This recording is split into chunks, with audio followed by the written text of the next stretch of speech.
Alright, so what is going on, guys? Welcome to today's video where we're basically just going to go over why you should go stage 2. It's a beautiful day out today here in Pennsylvania, which hasn't been the case as of recent since it's going into the spring season. It's been very cold, even snowing sometimes, and we're already into like April.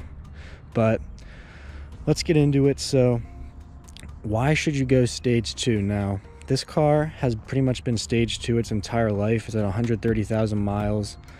It's been running stage 2 ever since I got it. The last guy who I bought it from ran stage 2 on it the whole time that he's had it, and to my knowledge, it's pretty much been on it its entire life, with, I would say, only one problem that has come up, which was something that I covered in one of my recent videos where I just had to reflash it because the boost was cutting off, and that fixed it. So just updating the map and reflashing it was the only thing that I had to do. I also had a coil snap off of the plug that it goes into, but that's not really a problem with running stage 2. That's just like, this is a 20-year-old car, so things like that need to be kept up on.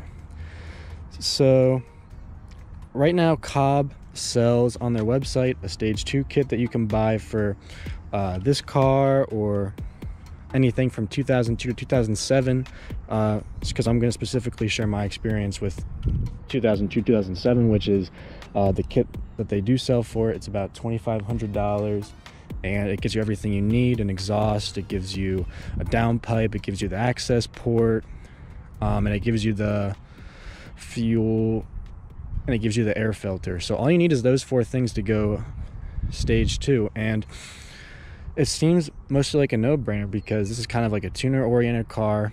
You're going to put an exhaust on it. A lot of people like to put air filters on it, and I think that even if you don't, at the end of this video, go stage 2, I think that you should still pick up a Cobb access port.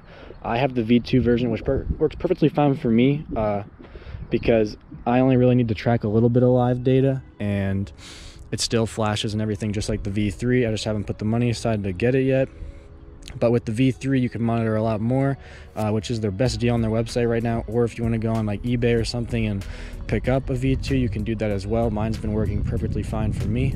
But I would say pick up a Cobb access port, even if at the end of this video you don't decide to go stage 2, because it's so important watching different things for these vehicles and being able to have stats up for things like your oil pressure and your air fuel ratio and all the different stats that you can check. Boost is on there too, see if you're over boosting or anything like that.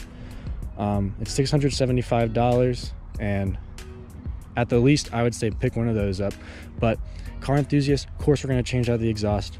Of course you're going to put air filter on it. So many people do. And if you're going to pick up the Cobb access port, then you might as well just get the downpipe with it as well.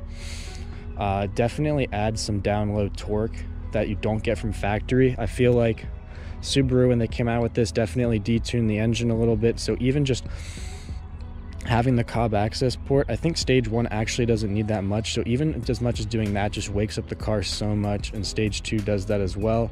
That down low torque, because I do city driving around State College, and even at home I do just around the city driving, and you're never going to be like doing wide open throttle pulls and revving out the entire RPM range. You're going to be doing little boost builds and just little flybys, changing lanes or whatever. So you really don't need that high, super punchy anything like that. The down low torque is really where you need it, and that's where the stage 2 brings this thing alive. Especially with getting that exhaust and stuff, it just opens up the airflow ways.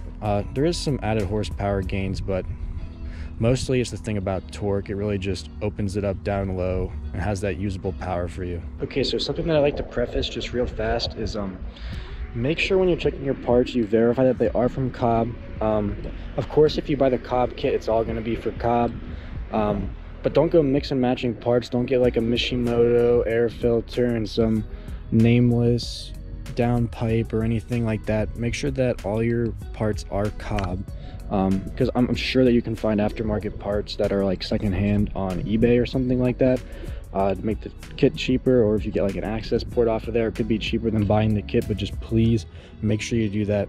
The maps are made to work with all Cobb parts, and not every single air filter or downpipe that's from a different company is all going to react the same. So this is running all Cobb parts because it is running the Cobb stage 2. So just make sure that you do that. Don't go mix and matching parts, because that's when people run into troubles with their car. Air fuel ratios get off, the car's not happy. So just make sure you do your research, make sure that the eBay ad or whatever you're checking from is correct, and that's what you're gonna get. And with that being said, I'd like to thank you guys for watching the video. Please make sure to like and subscribe down below. And again, I think it's a no-brainer. I think you should definitely do it. It makes the car just feel so much better. That download torque, which you use all day, just speeding up, driving, switching lanes, anything like that. So I'd say definitely go for it. And I'll see you guys in the next one.